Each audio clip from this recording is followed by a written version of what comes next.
Day 42 of digital marketing. இன்னைக்கு நம்ம வீடியோல என்ன பார்க்க போறோம்னா இன்ஃப்ளூயன்சர் மார்க்கெட்டிங்னா என்னன்னு சொல்லி பார்க்க போறோங்க.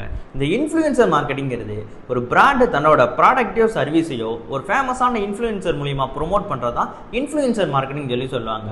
ஃபார் எக்ஸாம்பிள் இப்போ நீங்க பூஸ்ட் எடுத்துக்கிட்டீங்கன்னா கபில் தேவ்ல ஸ்டார்ட் பண்ணி சச்சின், தோனி, விராட் கோலி இந்த மாதிரி இன்ஃப்ளூயன்சரை வச்சு அவங்களோட ப்ராடக்ட்டை அந்தந்த டைம் பீரியடுக்கு ஏற்ற மாதிரி அவங்க ப்ரோமோட் பண்ணிக்கிட்டு இருந்தாங்க. இப்போ இந்த இன்ஃப்ளூயன்சரை வந்துட்டு 3 டைப்ஸாக கிளாஸிஃபை பண்ணி சொல்லுவாங்க. இது எதை பேஸ் பண்ணி இருக்கும்னா சோசியல் மீடியாவில் அவங்களோட ஃபாலோவர்ஸை பேஸ் பண்ணி சொல்லுவாங்க.